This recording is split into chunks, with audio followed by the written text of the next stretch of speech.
Scarborough, Western Australia. This 14k strong suburb of Perth was entirely built around a hotel constructed to observe the 1987 America's Cup, a yacht race that firstly has fans that have the narrowing down abilities of a grade schooler asked to highlight notes that are important, given their highlights for the yacht race is an hour and a half long, and for some weird reason counts as a keystone event in the state's history and is referenced in every political history book I've read. A whopping 2! I wouldn't be surprised if it was given a cheeky reference in Marcus Aurelias' Meditations, right under the line, "Don't look down on death, but welcome it.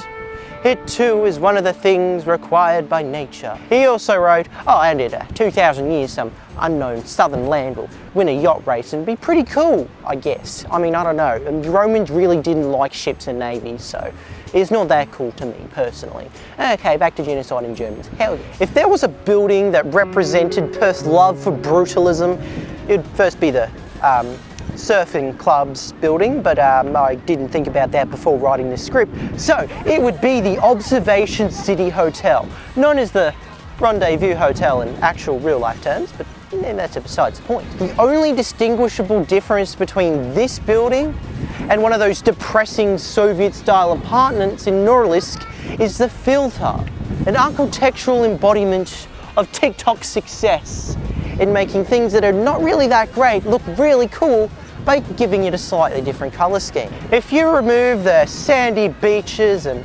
sun-draped weather that blesses our gorgeous environment, you would struggle to recognise it even more than when you try to get people to identify Einstein without his wacky-do hair. I know not what weapons World War III will be fought, but I know I will fight a war with my hairdresser every day. True Albert Einstein quote, I swear. I mean, just look at it. Smack some snow onto it and no doubt Gevorog Koshar would confuse it for one of his own. Ah yes, of course. I think I remember designing that piece of excellent work when I was held up in the frigid Siberian north. Though I swear I designed it with more exposed gas and water pipes. Keep in mind, this isn't a public housing commission where function prioritises form 10 to 1. This was designed by rich bougies for looking at yacht races for crying out loud. Yeah, that's normal for my videos. I know for sure that if Australia had a Bolshevist revolution, the Perth elite would be completely okay going to work camps like Gevorog was forced to while creating Perth, which he obviously did. That's just an established fact at this point. Perth to the north, Norilsk. Just imagine Gina just like, "Hey, this is like a never-ending America's Cup race, except it's a race against my sleeper placing quotas and the racetrack is the northwest coast."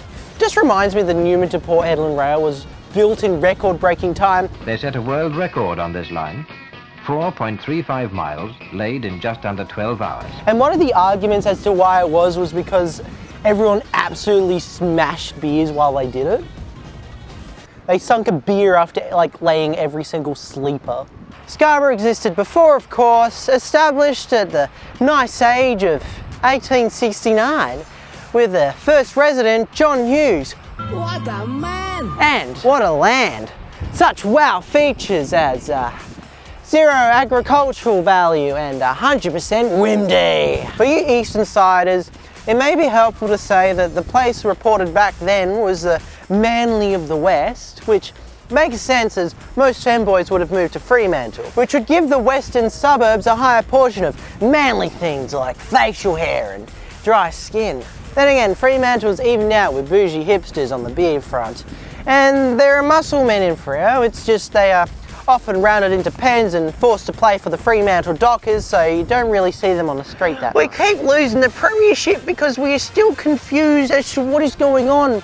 They just give us a mask and chucked us into a field of rainbows and huggable chibi eagles. The Esplanade of Scarborough opened around 1932, likely as an attempt to cure the weirdly increased cases of depression that existed in the world at the time, and probably a preemptive industrialisation initiative when the state intended to declare independence in the case New South Wales caused an independence war and justified Australian secession.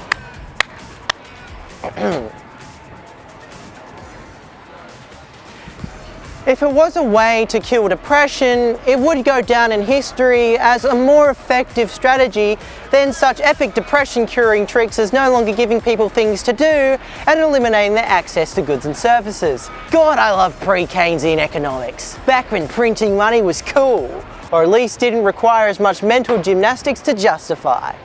Well, the wheat belt might be the food bowl of Western Australia, but there's a little something called the snake pit of Western Australia, and that is the glorious snake pit of Scarborough.